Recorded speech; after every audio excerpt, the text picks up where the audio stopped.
Good evening, everyone. My name's Jason Sepetos. I'm the Dean of Learning and Teaching at Nudgee College.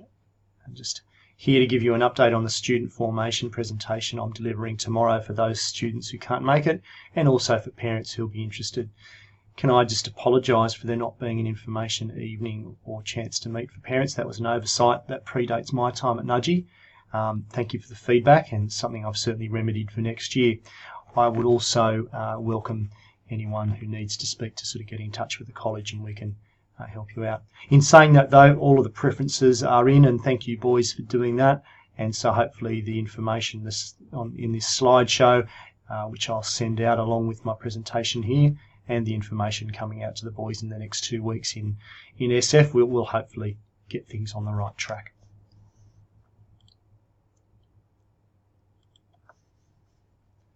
So when we're looking at change, we're looking at the fact that the OP system that many of you would have known from your own school days has changed to the ATAR system, and also it's changed some of the policies and ideas around boys who are on what we call a work and further study pathway, or a pathway that doesn't include obtaining an ATAR. And look, I think the new system, despite some of the scaremongering from some quarters of the community, is a good change. It gives us confidence in our certification, and also the fairness and transparency and consistency in the way the new system is managed is certainly much fairer for boys, I think, and it gives boys an equitable chance at presenting their authentic work. And the other thing it does is it really has a look at the 21st century skills, and so we're moving away from an era where we think about cramming for content, and we move towards an area where the tasks and the different subjects that your son will be studying are designed to equip your son with skills that'll see him succeed and be an agile, lifelong learner in our community. And we can't predict exactly what that community looks like, but we know that the people who succeed in it are going to have these sorts of qualities, these 21st century thinking skills. I've got some links down here that you can use there, and please click on those at your own leisure. Just want to split apart two things now. The first thing is the QCE and the ATAR. The QCE is the Queensland Certificate of Education. We would like all students, whether they're on an ATAR pathway or a work and further study pathway, to achieve a QCE. So that's basic here at Nudgee. And what they say in relation to achieving a QCE is set out below. You need to do a set amount of study. It needs to be full-time, and they provide credits, and when you reach a minimum of 20 credits, you've done enough to get a QCE.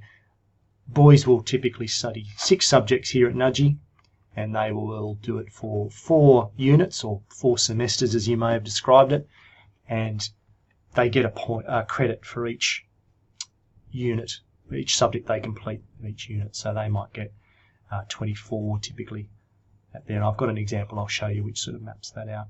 Important that they pass at a set standard, so obviously C or better, and making sure they hand everything and turn up to class and sit their exams. Also that there is a set pattern or a core of study, so they don't want people chopping and changing and doing 20 different subjects over the 2 years. You need to have some consistency. There's some room for flexibility, and you can talk to us once you're in the throes of year 11 and 12 about that, but in general, the subjects you've picked now are the ones you will stick with. And literacy and numeracy, of course, is a key requirement of all people wanting to obtain a QCE, along with being a Catholic school, your religious education, which is part of what you do here at Nudgee. So you'll see us talk about courses, and you'll see there's various types of courses or subjects, as they're described, in your subject selection booklet. So the 3 ones that are here at Nudgee are obviously vocational education and training. You've probably heard some about those. And we have internal vet courses and external providers coming in and doing those as well at different certification levels and even at diploma level.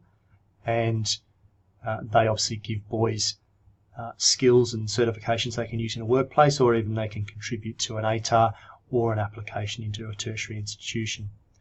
The other 2 are applied and general subjects.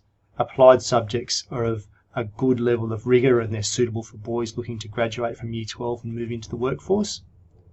and general subjects tend to be a little bit more rigorous, and the assessment and content is harder, and they qualify boys for a subject score, and that subject score can be used to calculate an ATAR, or an Australian Tertiary Admissions Rank. So we'll just have a look at the ATAR pattern, or Australian Tertiary Admissions Rank, as I just mentioned. We can't assume any acronyms here for new parents and boys. So typically most students will do 5 general subjects who are on an ATAR pathway. Sorry, most of them will do 6 general subjects at school, but they'll include the best 5 general subjects to make an ATAR. Some boys will also do 4 subjects at a general level, and then they might add a 5th Cert 3 or above vet qual, or an applied subject, and we'll have a look at that now. So here's an ATAR student in the blue here. You can see here's a sort of I suppose a garden variety ATAR student, and they've picked the 6 subjects there in Unit 1, and they've stuck with them through Unit 2, into Year 12, Unit 3, Unit 4, sit the external exam, everything's been passed, and they have a set pattern. They have got the subjects, they haven't chopped around. They've done English for 4 units, maths for 4 units, religion for 4 units, and so on and so forth. They have, let's assume, a set standard. They've got a C or above in those, and in units 3 and 4 they've also got some scores to contribute to their subject scores, and they have also made sure they've qualified for an ATAR by doing a majority of at least 5 general subjects. So that's a typical ATAR student. We will break these things open and give you a chance for questions when we have an early February meeting for all parents, and we'll also be talking to boys again. Down the bottom here I've got an example of someone who's changed maths course, and there is limited room for change there, and you can see that they've found maths methods a little bit too hard and moved to the general maths course, and that's okay. These sorts of things can be done. We can manage things. It's just an example of that. You can also see that I've put in that this person failed SOR, and that is a concern, and obviously we wouldn't want to encourage that, but it means they wouldn't get a subject score and they couldn't use that for ATAR. But what we can see is they've still got 1, 2, 3, 4 general subject scores and a Cert 3 in fitness. So if we go back to our previous slide, even though they had that failure, they've still got 4 generals that they've got a subject score for, and they've got a Cert 3 they've passed. So there's just a couple of ideas just to flesh that out a bit, and as I said, we'll do more of that when we get closer to the day next year. Here's a work and further studies student, and you can see there, here's their journey through the next couple of years. And you can see there's a lot more versatility there. They've got some general subjects, some applied subjects, and some vet subjects. Okay, they've kept them the same to keep that course pattern going. But just to show you that you can do maths and English at the levels that are right for you. You can choose general subjects even though you're not on an ATAR pathway. There's nothing stopping you. If you're interested in history, for instance, you can do that. And you can see also they've got some vet qualifications there to get to their QCE. There's another video there which explains the new system, so you can have a little look at that in your own time.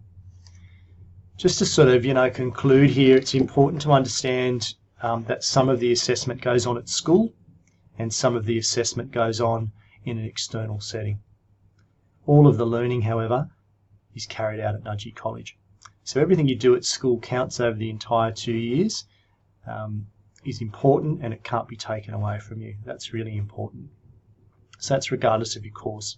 Any QCE credits you earn, they're banked. Any marks you may be given in units 3 and 4 for school-based assessment, they can't be taken away from you. Those boys on a work and further study pathway, you'll do a common internal assessment for English and Maths about halfway through Year 12. Otherwise, everything you do, all your assignments, exams and classwork and orals and things, that all happens with your subject teacher inside your class. And you'll get your marks and you'll get your report and you'll move towards your QCE. And obviously any vet things you do outside that, they'll be marked externally, or you'll get feedback on those. For those boys on an ATAR pathway, there's a couple of interesting things there. First of all, the maths and science courses you will do 2 years of study at school with your teacher, and your learning will happen in class. In Year 12, you'll do 3 assessment pieces, and that will contribute 50% towards your subject score.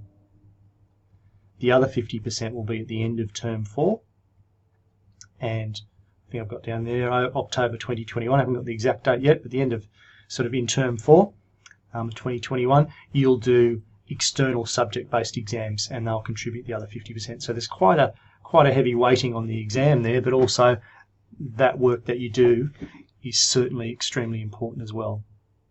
And the learning in Year 11 lays the foundation for your capacity to achieve in Units 3 and 4. Not only in the content you learn, but once again the skills that you pick up in how to be a 21st century learner, and also in how to respond to the task types, how to look into an assignment and find out what they're asking you for, how to break apart an exam question, that sort of thing. The other general subjects, that's arts, humanities, English, those sorts of things. Once again, 3 internal assessments in Units 3 and 4 or during Year 12, but they're weighted more heavily, 75%, and the external exam in the end of the 4th unit is 25%.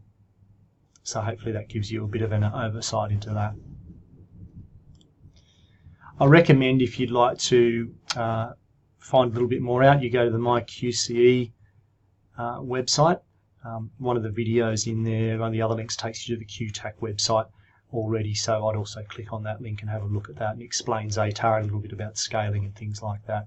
So look, I hope that helps you a little bit, and certainly this is the information that your boys will be receiving tomorrow morning. For me though, it is time to sign off. Thank you very much for listening.